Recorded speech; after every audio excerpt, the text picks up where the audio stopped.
So I had a look at my channel recently. I don't know how, but I haven't done an animated story in a while, and I don't know how I missed that, like, at all. Anyways, great, because we're gonna go back to Stephen D's channel and react to a couple more, because these are the cool, really kind of creepy animated stories, and I absolutely adore this channel. If you haven't gone and checked it out already, I will leave a link in the description below so you can. Headphones going on. My hair never does well with headphones. Why does my hair always look super weird when I put headphones on? Anyways, this one is my crazy new neighbor broke into my house. I would be terrified. Okay, let's see what happens then. Carrie's boyfriend had just inherited his aunt's house after she passed away. Oh.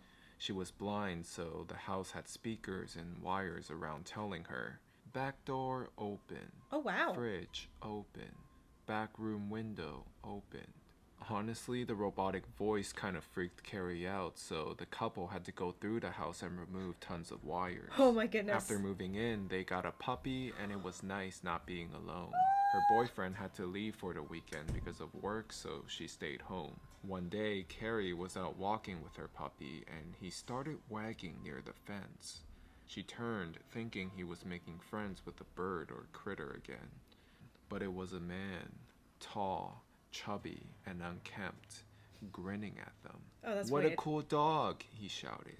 "Thanks, he's a Native American Indian dog," she Aww. responded.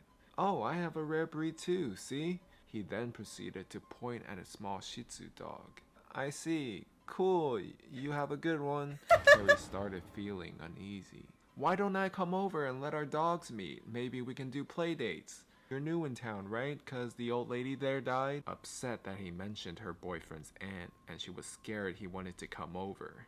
"I'm sorry, but I'm not looking to make friends right now. Have a good one." "Oh, come on, anytime's a good time to make new friends." And he proceeded to start bolting around the corner towards her direction. Excuse me? Carrie panicked. She grabbed her puppy from the ground and rushed to the house, locking all the doors. All exterior doors locked. House secure.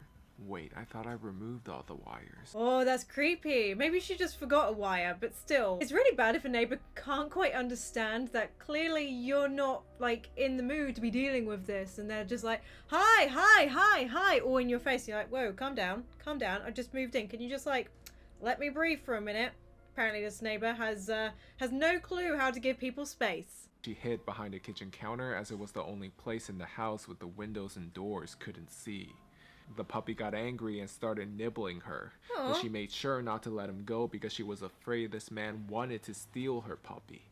She hears someone opening her back gate to the yard, and she sees him. What? The man with the Hawaiian shirt is out there. What? He started looking at the windows and sliding door on the porch that looked into the kitchen. Are you serious? He tried the sliding door, grunting angrily when it wouldn't open. She was looking for her phone but realized that it was actually in the porch, and she hoped he wouldn't notice. Front door opened, unsecured, and immediately heard banging and scratching. She took this chance to make her way out to the sliding back door to grab her phone and ran back and locked it again. "Oh, there you are. I see you now." She just locked it, so it was okay, but she didn't know if he was going to shatter the glass. She held her phone up and said, "I called the police. They're on their way, and my cameras have your face, so please leave." He smiled and said, "You haven't called anyone yet. All I wanted was to play with your dog. You're such a tease." Carrie called 911 while he watched. She requested help, and they asked her to stay on the phone. He smiled. He held his hands up and left. What? Are you actually serious? Dude, you need to back off. What on earth is he doing? That is so creepy. I'm sorry, but you don't do that to someone that you just met. You don't try and go into their back gate or whatever, or try to get in their house without even being invited. Are you serious? Yeah, I'm about to beat up this man. I'm not actually. I don't condone violence.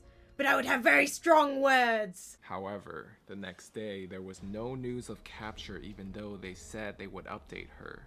So she stepped outside, and there he was, standing in the other yard, smiling at her. What's wrong with him? "Hey, you want to play today then?" No! He began laughing loudly. She ran inside, put her puppy away, and called the police again, and they said it would take time to arrive since last time it was a false alarm. front screen door opened, unsecured.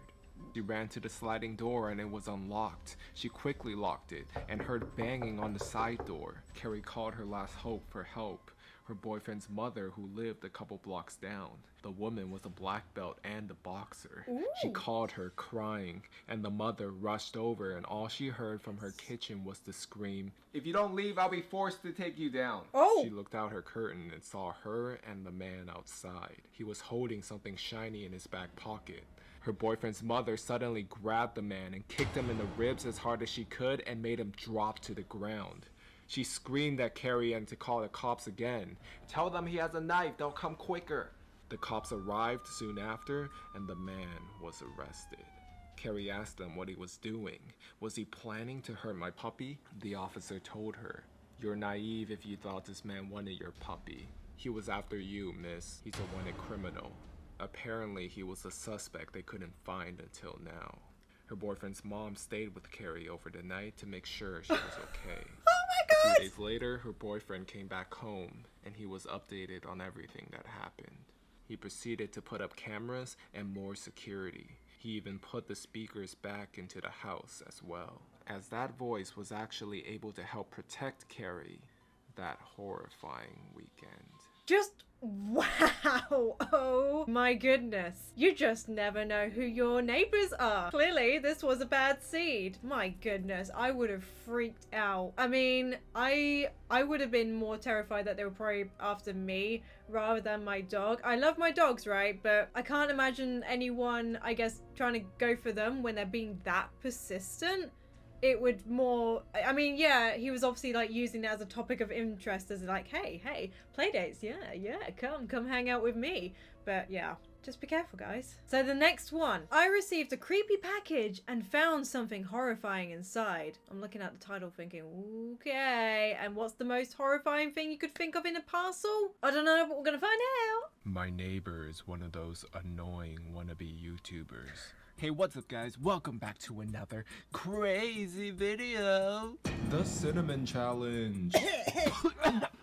Let's go! Oh. Are you getting this?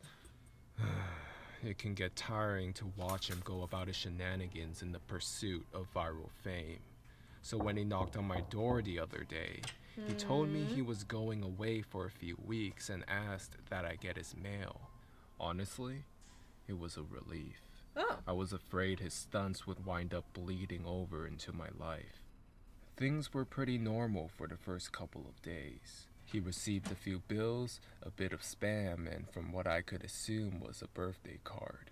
And then, one evening, Oh no. I got What? home to find a cardboard box waiting on his front porch, and in big letters was written, "Return to sender." Now, I'm no small fry, but I admit I had trouble lifting the box on my own. What? It was really freaking heavy. Getting it across the road to my house was even harder. I decided I'd leave his package in my garage. It wasn't like I kept my car in there. It was because my garage door refused to open without a good thug and a whack. It was when I kicked the door again when I walked in that I lost my grip on the package and it fell to the ground and I heard a light crack inside. Ah, shit. I hope I hadn't broken anything important. Oh no. But figured I just wouldn't tell my neighbor about it and let him assume that the break happened en route.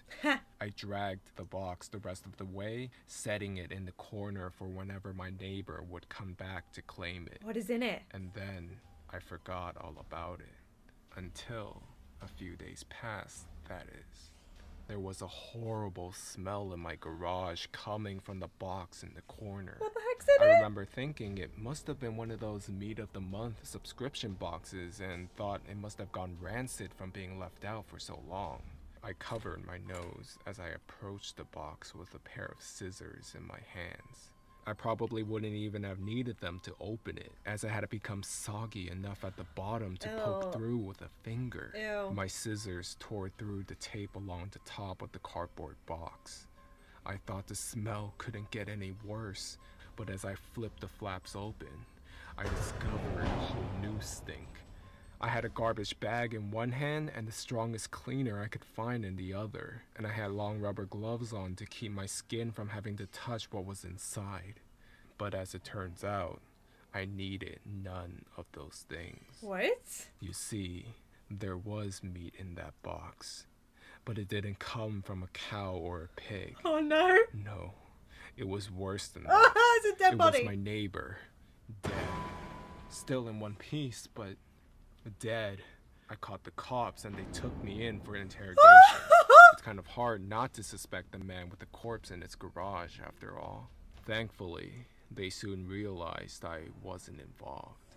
My DNA might have been all over that box. The smell might have left a mark throughout my house, but there was one piece of irrefutable evidence in my neighbor's own hands that proved my innocence.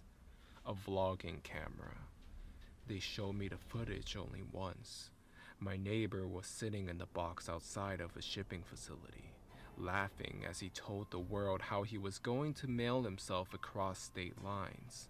He brought pee bottles, food, a pillow, and a few flashlights. Oh my god. His friend, a guy I'd seen at his place several times to help with his stunts, closed the lid and presumably dropped him off the shipment. Throughout the next couple of hours, or days, I'm honestly not sure, my neighbor recorded a few short clips of his progress. Hey, what's up guys? I think I'm in a truck right now. I can feel it moving. Must be in a warehouse. Ooh, it's pretty warm in here. And then, on the last entry, the box toppled over. He broke his neck, and that was it. The camera recorded until either the memory card got too full or the battery had died. Oh my goodness. There's one thing I didn't tell the police after they showed me the video. One thing I heard in the footage that will haunt me until the day I die. Just after the tumble that broke his neck, I heard the familiar screeching sound of my garage door. Oh my goodness, what the heck? I did wonder, I was thinking, wait, hold up, wait, hold up, because now we know it's the dude. We're thinking, wait, did when he dropped it, did he hear like the crack and the crack? Oh god, that is so bad. Oh my god. And this is why you should never ever do that kind of thing, even for YouTube views. Just don't do it. It's not safe. Why would you do that? I hope you guys enjoyed these creepy animated stories. Again, go check out the original content creator in description down below. Go check out their cool stuff on the channel. They have many, many more stories as well, so go take a look. Of course, if you guys want to see more videos like this, go ahead and hit that like button. And if you haven't already subscribed, go ahead and do so. I do things on my channel, I swear. I upload a lot of stuff, okay? I hope you guys are having a great day. And until next time, I'll see you in the next video. Bye-bye, guys!